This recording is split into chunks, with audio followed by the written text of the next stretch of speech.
इस पार्ट 2 पे आते हैं, द फ्रेंच रेवोल्यूशन और आइडिया ऑफ नेशन। देखो फर्स्ट क्लियर एक्सप्रेशन है, देखो जो बहुत ही क्लियर सा एक्सप्रेशन है, nationalism came with French revolution. ठीक है, फ्रेंच रेवोल्यूशन जब आया था उसी के साथ ही नेशनलिज्म का भी आइडिया आया था, जो कि 1789 में फ्रांस में आया था। और ये क्लेम करता है, प्रोक्लेम करता है, जो कि that it was the people who would henceforth constitute the nation and shape it's destiny. ठीक है, जो नेशन को कॉन्स्टिट्यूट करेंगे, मिलकर बनाएंगे और फिर उसकी डेस्टिनिटी को प्रोक्लेम करेंगे। ठीक है, the political and constitutional changes came to be seen, for example transfer of sovereignty की ट्रांसफर हो जाए मोनार्क से किसको, फ्रेंच सिटीजन्स को। अब sense of collective identity amongst the French people was created through various measures and practices.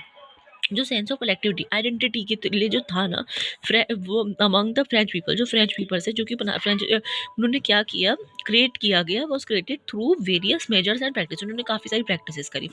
अब Napoleon incorporated revolutionary principle in order to make the whole system more rational and efficient. Napoleon incorporated revolutionary principle क्या होता है ना, Napoleon जो थे ना, उन्होंने incorporate किया order to make the whole system more rational and efficient.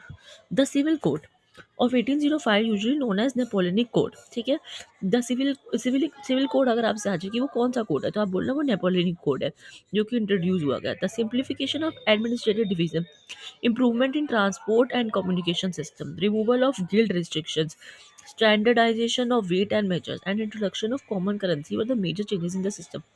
अगर आपसे पूछे कि क्या क्या चेंजेस इसके अंदर आए, तो आप ये सब लिख सकते हो कि सिंपल एडमिनिस्ट्रेशन हो गया था, ट्रांसपोर्ट में इम्प्रूवमेंट, कम्युनिकेशन में इम्प्रूवमेंट, गिल्ड रिस्ट्रिक्शंस हटा दी गए थे, स्टैंडर्डाइज वेट्स को हटा दिया गया था, इंट्रोडक्शन होगा करेंसी का, the right to property was also secure.